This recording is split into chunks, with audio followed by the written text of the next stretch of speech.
Ya, Shalom, selamat sore Bapak Ibu. Ya, saya boleh minta tolong Pak Tri dan Paul tetap tinggal ya. Saya minta tolong. Dan sebelum dengarkan firman Tuhan, boleh senggol kanan kiri katakan ojo turu lo yo. Ya, jangan tertidur Bapak Ibu ya, karena firman Tuhan saya sampaikan singkat. Tapi saya rindu saudara mengalami pertolongan Tuhan dan mengalami mujizat kesembuhan daripada Tuhan. Mujizat bukan hanya kesembuhan tetapi banyak hal saudara bisa alami. Dan mujizat itu bukan hal yang luar biasa tetapi hal yang biasa bagi orang-orang yang percaya.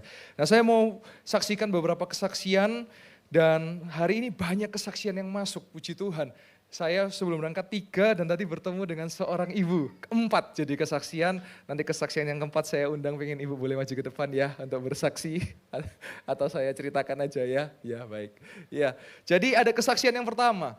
Minggu lalu ada seorang ibu, ada seseorang yang hadir dan orang ini menghubungi saya, Pak, saya sering ikut ibadah mujizat Pak. Tapi minggu lalu saya nggak maju ke depan Pak. Tapi ketika altar call diadakan, ketika pujian dinaikkan, hadirat Tuhan turun, saya merasa Pak, ada damai sejahtera dalam hati saya. Karena saya sedang gundah gulana, sedang gusar. Dan saya merasa, padahal saya di tempat saya duduk, saya berdiri, saya merasa ada yang menumpang tangan kepada kepala saya. Saya rasakan itu Pak. Karena memang saya punya satu pergumulan, yaitu cucu saya ikut lomba atlet nasional Bapak Ibu, ya, ikut lomba atlet nasional dan dia berdoa, dia rindu supaya cucunya bisa juara. Pastinya cucunya nggak cuman ikut aja, tapi dia berlatih, dia lakukan bagiannya dan dia percaya bahwa cucunya pasti juara. Nah, ketika dia mengalami hadirat Tuhan, dia mengalami damai sejahtera, dia mengalami dia menyebut merinding Bapak Ibu. Tiba-tiba selesai ibadah dia dapat telepon dari cucunya. Tahu saudara apa yang terjadi? Cucunya juara Bapak Ibu. Puji Tuhan, kasih tepuk tangan buat kemuliaan nama Tuhan. Cucunya juara 2 Bapak Ibu. Nggak apa-apa, walaupun ada 2 yang penting ada juaranya Bapak Ibu. Tapi itu nasional Bapak Ibu. Di mana bisa jadi berkat bagi bangsa negara. Nggak ada yang mustahil bagi Tuhan dan tidak ada yang mustahil bagi orang yang percaya. Lalu kesaksian yang kedua, saya juga merinding Bapak Ibu. Ini siang saya baru dapat. Tadi ada seseorang yang meng-WA saya. Dia berkata, Pak Yoel, 2 minggu lalu saya ikut ibadah mujizat. Waktu itu Pak Yoel khotbah tentang doa. Dan Pak Yoel bilang bahwa doa yang jelas, yang spesifik, yang detail. Dan dia berdoa, ada 2 doa yang dia doakan. Yang pertama, dia berasal dari Biak, Papua Bapak Ibu. Dari luar pulau di Papua. Dan dia kepingin pulang kampung. Karena dia beberapa waktu belum bisa pulang karena tidak ada biaya. Suatu ketika setelah mengikuti ibadah mujizat, dia datang ke rumah temannya, dia bertemu dan temannya tanya, kamu gak mau pulang kampung dah? Terus dia bilang, iya saya mau pulang. Tahu saudara apa yang terjadi? Dibawa ke ATM dan ditransfer langsung 8 juta untuk tiket PP ke Biak kembali ke Malang. Kita boleh kasih tepuk tangan buat nama Tuhan. Luar biasa kuasa Tuhan. Dan ditambahi bonus lagi apa? Tanggal 16 Desember dia berdoa Tuhan, dia kepingin dalam karir pekerjaannya, dia kepingin diterima di satu tempat, di satu kota dengan posisi yang dia inginkan. Dan tahukah saudara, tanggal 16 Desember dia diterima dari 300 orang dan dia diterima kerja di tempat itu. Boleh kasih tepuk tangan buat nama Tuhan. Saya percaya tidak ada yang mustahil bagi Tuhan dan tidak ada yang mustahil bagi orang percaya. Kuncinya saudara mesti percaya. Kuncinya saudara mesti melakukan bagian saudara. Lalu ada kesaksian lagi. Nah, kesaksian yang selanjutnya, ini saya baru dengar Bapak Ibu. Tapi saya percaya saya tidak membatasi kuasa Tuhan. Jadi dia bersaksi ada 2 kesaksian tetapi yang kedua dia membutuhkan dukungan doa. Dan saya percaya yang kedua ini nanti saya akan dengar kesaksiannya minggu depan dan Tuhan pasti menjawab doanya. Nah, kesaksiannya adalah, ini ceritanya tentang binatang peliharaannya Bapak Ibu ya. Jadi binatang anjing katanya sakit, tiba-tiba gak bisa jalan Bapak Ibu. Terus dia bawa ke dokter hewan, katanya anjingnya ini mengalami pengapuran tulang. Jadi sehingga gak bisa, tulangnya itu mengalami masalah dengan tulangnya, hewannya ini, anjingnya ini. Nah, terus karena dia mendengar di ibadah mujizat, doalah spesifik, dia berdoa untuk kesembuhan anjingnya Bapak Ibu. Tiba-tiba dia WA saya, dia katakan apa? anjingnya beberapa waktu lalu. Kan sama dokternya disuruh operasi atau apalah dan sebagainya ya, menurut dokter hewan ya. Tiba-tiba beberapa hari yang lalu, anjingnya bisa lari-lari Bapak Ibu. Kita boleh kasih tepuk tangan buat kemuliaan nama Tuhan. Jujur saya baru dengar kesaksian jenis ini, tetapi saya mau katakan tidak ada yang mustahil bagi Tuhan dan tidak ada yang mustahil bagi orang percaya. Nah selanjutnya kesaksian yang keempat. Tadi saya berjumpa dengan seorang ibu yang tadi saya dari toilet, saya berjumpa dengan seorang ibu naik dari eskalator dan beberapa minggu lalu ibu mengalami patah tulang. Mungkin ibu boleh berdiri, boleh saudara, ya kita boleh kasih tepuk tangan. Ya, haleluya. Nah, ketika itu ibu mau ke doa malam ya Bu ya. Lalu kecelakaan ya Bu ya, sehingga mengalami patah tulang ya. Mungkin kalau saudara ingat atau Pak teringat yang waktu itu ibu pakai pen itu ya, atau pakai untuk ya kalau kecelakaan itu. Terus saya berdoa buat ibu waktu itu karena rasa sakit sekali ya Bu ya. Terus saya berdoa, tadi ibu cerita bahwa Tuhan akan percepat pemulihannya Bu ya. Terus hari itu hari Minggu, lalu hari Senin sudah mulai otot-otot terasa enak dan diperiksa ke dokter, mengalami percepatan ya pemulihan. Dan sekarang tangan ibu sudah bisa bergerak dan bisa dipakai untuk kemuliaan Tuhan. Haleluya. Saya percaya, terima kasih Bu untuk kesaksiannya. Saya percaya memberkati Bapak Ibu semua. Jadi tidak ada yang mustahil bagi Tuhan dan tidak ada yang mustahil bagi orang percaya. Bu, namanya siapa Bu? Siapa Bu? Bu Karni. Oh iya, ya terima kasih Bu Karni. Ya, baik, kita akan masuk ke dalam firman Tuhan. Saya mau bawa tema yaitu ora et labora. Ora et labora. Ora et labora itu adalah bahasa Latin. Yaitu ora, yaitu kata doa, et itu dan, labora itu artinya bekerja. Kalau dalam bahasa Inggrisnya labor atau labores, ya, yaitu di mana bekerja, pekerjaan, usaha. Nah hari ini kalau saudara mau mengalami mujizat, saudara nggak cukup berdoa, saudara harus melakukan bagian saudara.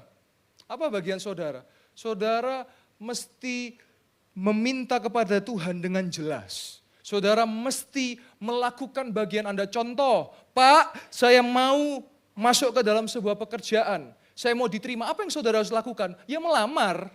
Saudara mesti buat CV. Saudara mesti buat pengalaman pekerjaan saudara. Saudara mesti ikut interview. Itu yang harus Anda lakukan. Tetapi Anda percaya di tengah kemustahilan, di tengah ratusan bahkan ribuan orang, saudara kalau itu sesuai dengan kehendak Tuhan, saudara akan bisa terima apa yang saudara minta. Ora et labora. Kita lihat di ayat kesukaan kita semua, ayat terakhir. Matius 7 ayat 7 sampai yang ke 11 ya. Matius 7 ayat ke 7 sampai yang ke 11. Saya bacakan bagi Bapak Ibu Saudara. Kalau saudara membaca dari Alkitab buku, ada perikop yang berkata hal pengabulan doa. Hal pengabulan doa. Dikatakan mintalah maka akan diberikan kepadamu. Carilah maka kamu akan mendapat. Ketoklah maka pintu akan dibukakan. Nah ayatnya boleh dihilangkan dulu. Di sini ada 3 kata kunci. Yang pertama mintalah. Mintalah berbicara doa. Tidak semua yang kita minta harus Tuhan jawab. Gak harus dijawab iya. Lah kalau saudara minta istri 2 masa dijawab ya? Kan gak mungkin. Dan orang benar gak mungkin doanya seperti itu doa yang salah. Nah sehingga mintalah berarti saudara doa, Tuhan saya berdoa untuk anak saya dapat jodoh yang baik dan jodohnya bisa sayang sama saya. Loh itu harus jelas Bapak Ibu.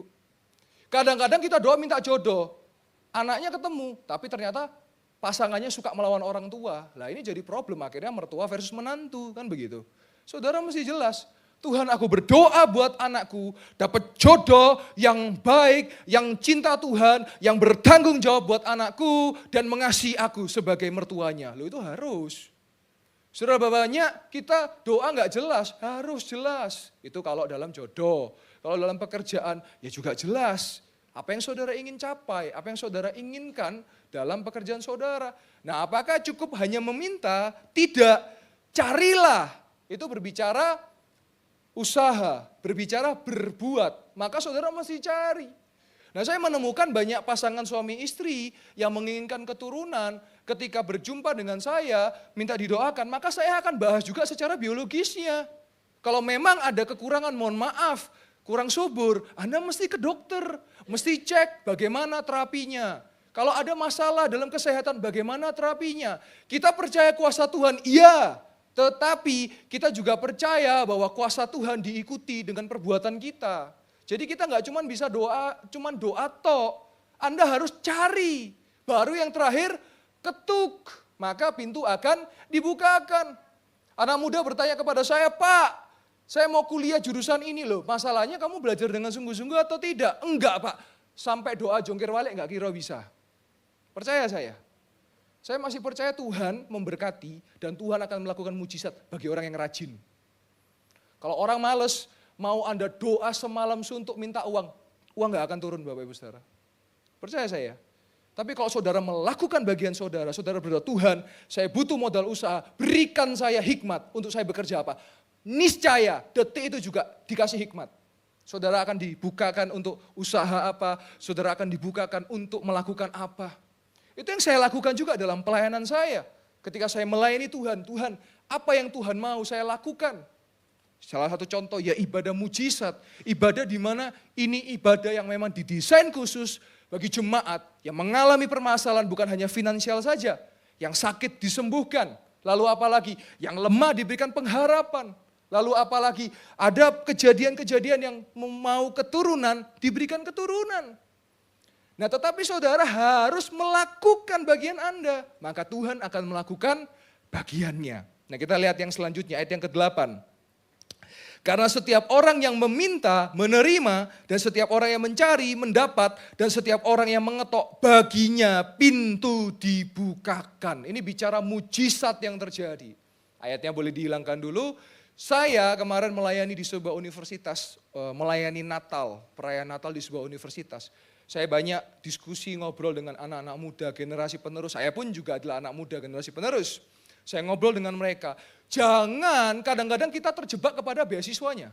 Maksud saya betul, Anda mau kejar beasiswa boleh. Tapi fokuslah pada jurusan apa yang passion Anda. Karir apa yang passion Anda. Banyak saya menemukan anak muda ketika saya bertanya, gimana kuliahnya? Aduh kakak salah jurusan ini saya. Udah semester 6, udah semester 7. Banyak atau banyak? Betul apa betul? Iya, karena ngejar beasiswanya.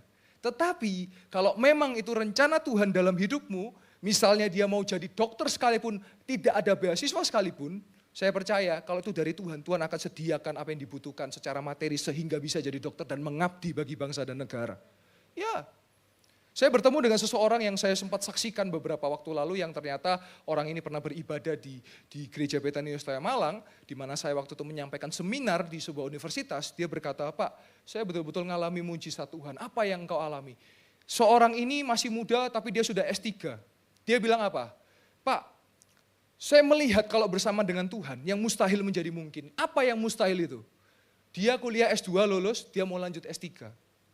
Dia mau lanjut S3, dia sudah tahu, dia di bidang tentang ikan dan kelautan. Jadi perikanan dan kelautan. Sehingga dia fokus mau kepada ekosistem, kepada biota-biota laut dan sebagainya. Nah dia tahu, dia bergerak di situ, dia cari jurusan S3 yang sesuai dengan itu.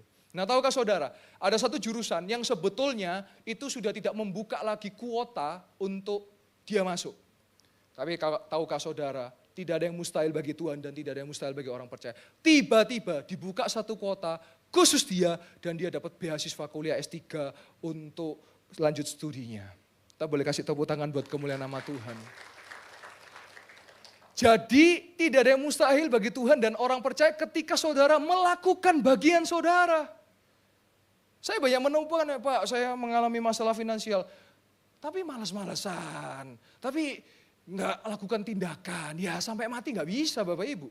Saudara mesti lakukan bagian, makanya ora et labora, nggak bisa ora-ora aja. Ora dadi, ora sido, ora karuan, ora genah. Harus ora et labora. Kita lihat ayat yang ke-9. Dikatakan apa? Adakah seorang daripadamu yang memberi batu kepada anaknya jika ia meminta roti? Ayat yang ke-10. Atau memberi ular jika ia meminta ikan? Ayat yang ke-11. Jadi jika kamu yang jahat tahu memberi pemberian yang baik kepada anak-anakmu, apalagi Bapamu yang di sorga, ia akan memberikan yang baik kepada mereka yang meminta kepadanya. Jadi hari ini firman Tuhan menyatakan bahwa ora et labora, berdoa dan bertindak. Percayalah engkau akan mengalami pertolongan Tuhan. Percayalah engkau akan melihat yang mustahil menjadi mungkin. Saudara bisa percaya, saudara bisa tidak. Tetapi saya mau tekankan, mujizat bisa dialami bagi orang-orang yang percaya. Saya pun juga mengalami dalam kehidupan saya, dalam pelayanan saya. Apa yang saya tidak pernah pikirkan, saya alami beberapa waktu lalu. Saya tidak pernah membayangkan, saya diundang oleh sebuah stasiun radio untuk mengabarkan firman Tuhan yang dimana radio ini radio milik negara. Yang dimana Injil diberitakan. Orang mendengar tentang Yesus. Artinya kita nggak akan pernah tahu selama kita percaya kepada Yesus, Dia akan membawa kita kepada jalan-jalan yang kita akan kagum dan kita akan takjub. Sebab itu saudara percayalah bahwa Yesus masih hidup, terlebih di bulan Natal ini. Dia hadir bersama dengan kita. Nah pertanyaannya sekarang adalah, saudara harus setia. Kalau nggak setia nggak bisa. Mohon maaf, maksud saya pertanyaannya, bagaimana saudara bisa mengalami kalau saudara tidak setia? Maka jawabannya, saudara harus setia. Kalau saudara baca dalam firman Tuhan, saya mulai dulu dari kesembuhan jasmani. Ada yang saat itu bertemu dengan Yesus langsung sembuh. Ada yang harus 12 tahun dulu baru dia mengalami sembuh. Bahkan ada yang 38 tahun baru dia sembuh. Artinya semua biarlah tepat pada waktunya. Saudara tetaplah percaya. Titik iman tinggi dari seorang, titik tertinggi iman daripada seseorang adalah saudara percaya penuh kepada Tuhan apapun yang terjadi. Dengan mata jasmani saudara melihat seperti mustahil, tapi dengan mata iman saudara yang mustahil itu menjadi mungkin. Katakan amin. Saya percaya betul saudara. Jadi hari ini alamilah pertolongan Tuhan. Ora et labora. Tetaplah berdoa. Mau saudara ngalami kebaikan Tuhan, berdoa. Mau saudara ngalami keburukan, berdoa. Saudara jangan jadikan Yesus itu seperti dukun. Maksudnya apa? Kalau saudara butuh baru datang sama Yesus. Kalau saudara ngalami masalah baru datang sama Yesus, jangan. Yesus itu Tuhan. Yesus adalah Tuhan juga. Dia adalah Tuhan, dia adalah Tuhan. Kita adalah umat, kita adalah hamba. Yang dimana Anda mesti bangun hubungan. Saya kalau ceritakan tentang Tuhan Yesus, dia sangat baik. Dan selalu air mata itu selalu meniti, selalu keluar. Kenapa? Dia sangat baik bagi saudara dan saya. Kebaikannya nggak bisa diukur Bapak Ibu. Kalau saudara hari ini masih hidup, ya karena kebaikan Tuhan. Saudara tahu 3 tahun yang lalu kita ngalami apa? Sebuah pandemi. Yang dimana kita nggak pernah nyangka ada pandemi. Buktinya hari ini kita masih hidup. Buktinya hari ini kita masih survive. Berarti apa? Tuhan siapkan rencana buat Anda dan saya. Sebab itu hari ini mari kita memasuki 2024. Dalam 8 hari Bapak Ibu kita akan masuk ke 2024. Dunia gonjang-ganjing, ekonomi global sedang bermasalah. Tapi justru dalam masalah itu kuasa Tuhan akan dinyatakan. Kenapa kita disebut pemenang? Karena kita bertarung. Kalau kita nggak bertarung ya nggak jadi pemenang. Kita cuma peserta kalau kita nggak bertarung, cuma penonton istilahnya, cuma nonton. Tapi saudara dan saya kita punya pertarungan masing-masing. Saya sebagai hamba Tuhan, saya sebagai pendeta, saya punya pergumulan dan pertarungan saya masing-masing. Anda juga punya masing-masing. Tapi saya percaya bahwa kita akan keluar lebih daripada pemenang. Katakan amin.